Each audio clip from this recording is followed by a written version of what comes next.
bora pensar numa ideia que, olha, pode virar o jogo todo. E se o tempo não for só essa linha reta que a gente imagina, sempre para frente? E se o passado e o futuro não forem coisas que já aconteceram ou que ainda vão acontecer, mas sim forças ativas, que estão agora mesmo construindo o nosso presente? A gente cresce ouvindo isso, né? Que o que a gente faz hoje define o amanhã. É aquela lógica bem direta, de causa e efeito, que parece fazer todo sentido. Mas e se a coisa for um pouco mais complexa? E se a estrutura da realidade funcionar de um jeito diferente do que a gente imagina? Pois é, o material que a gente está analisando hoje propõe exatamente isso. Que o nosso passado e o nosso futuro estão, ao mesmo tempo, criando o nosso presente.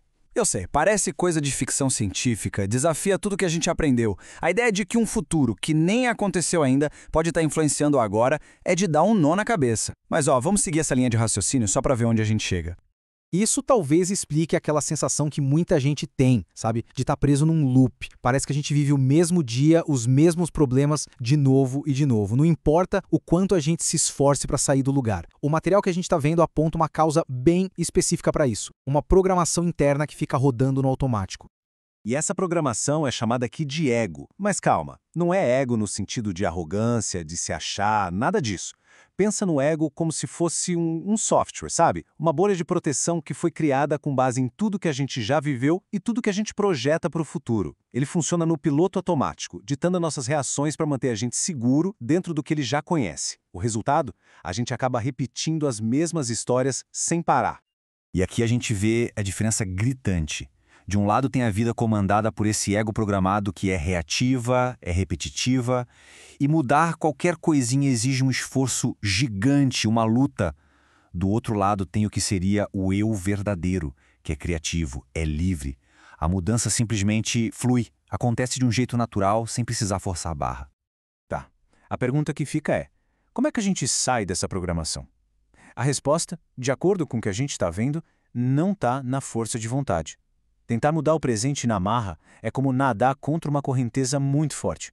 É cansativo e, na maioria das vezes, a gente não sai do lugar. Por quê?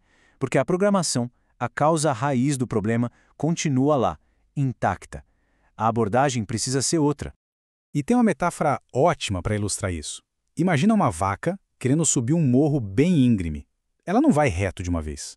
Ela vai fazendo um caminho, contornando, seguindo a estrutura do terreno. Bom, o nosso terreno é essa programação interna, são os nossos caminhos neurais. Tentar ir reto é o esforço forçado. A mudança estrutural é justamente isso, mudar o terreno, criar um caminho novo e mais fácil de seguir. E essa imagem aqui resume a teoria central de um jeito fantástico. O presente não é só um pontinho se movendo para frente. Ele é um ponto de encontro, que está o tempo todo recebendo energia e informação. De onde? Tanto das nossas memórias e do jeito que a gente interpreta o passado, quanto das nossas expectativas e visões de futuro. Então, se o presente é um resultado do que vem do passado e do futuro, a lógica fica clara, né? Para mudar o resultado, a gente tem que mudar o que está alimentando ele. A proposta aqui é bem ousada. É como se a gente pudesse hackear a linha do tempo, mexendo diretamente nas informações que a gente manda tanto do passado quanto do futuro. A primeira ferramenta para isso é reescrever o passado. E não é negar o que aconteceu, mas sim dar um novo significado. A técnica é criar uma nova memória imaginada, mais positiva, sobre um evento antigo. E por que isso funcionaria? Por causa de uma coisa chamada neuroplasticidade. Olha que incrível! O cérebro não sabe distinguir muito bem uma memória real de uma imaginação bem vívida e repetida. Então, ao praticar essa nova lembrança, a gente literalmente cria novos caminhos neurais e passa a enviar um sinal diferente para o nosso presente. A segunda ferramenta é desenhar o futuro. Aqui, a chave é criar um verdadeiro filme mental de um futuro que a gente quer, com o máximo de detalhes que puder. Mas o ingrediente secreto, o pulo do gato mesmo, é a emoção. Não basta só visualizar, é preciso sentir as emoções daquele futuro como se ele já fosse real, agora. É essa carga emocional que gera uma vibração, um sinal super poderoso que é enviado lá do futuro para o presente e que começa a construir essa nova realidade. E essa ideia, na verdade, não é nada nova, ela está em vários textos antigos. Pega essa citação de Marcos, por exemplo. A análise dos tempos verbais aqui é fascinante. O pedido é feito no presente, pedirdes. A crença tem que ser no passado, crede que o recebestes, como se já fosse um fato. E aí, o resultado aparece no futuro e tê-lo-eis. Percebe? A crença de que algo já foi recebido é a informação que a gente envia do passado para criar o futuro. E aí, a equação se fecha.